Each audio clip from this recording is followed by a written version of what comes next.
In these couple examples, we are looking to find the slope at h, or the slope at 3 of these different kind of situations. And rather than having an equation, we have these table of values, right? So we really have to kind of understand the steps that it takes to create these things, right? So if you're looking to do this problem, so let's walk through it and then we'll do this one after that, is if we're going to do the derivative of this, we are doing the derivative of 2x, which is 2, minus 3 times the derivative of that function. Now, normally we have an equation and we can work through that math, but we don't.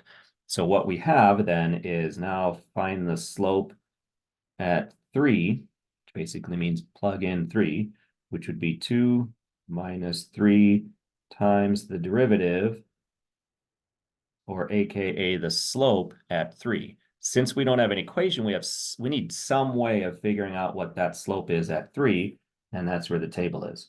And so notice how this 3 is our x value, and we are doing the slope at 3, which is going to give us our -9 for that.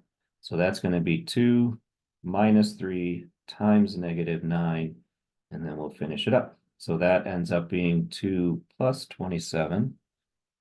And so our slope at 3 would be 29. Right? And then, so we kind of have a bit of an equation, and then this we don't have an equation, and that's again where the table exists. So on this, we are looking to do how do you do the derivative of this? Well, this is a quotient rule. So we got to kind of write out the quotient rule, and then we'll sub in appropriately. So the quotient rule is the derivative of the top times the bottom minus the top times the derivative of the bottom over the bottom squared. So we put it into what we're looking to do. We would like a 3 plugged into this.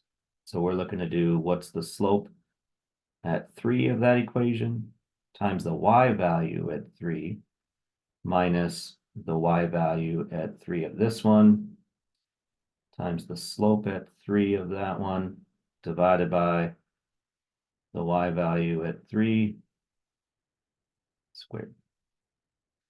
Right, so I'm just looking at that table, replacing the values, and let's see what the math is. So the slope at 3 is -9.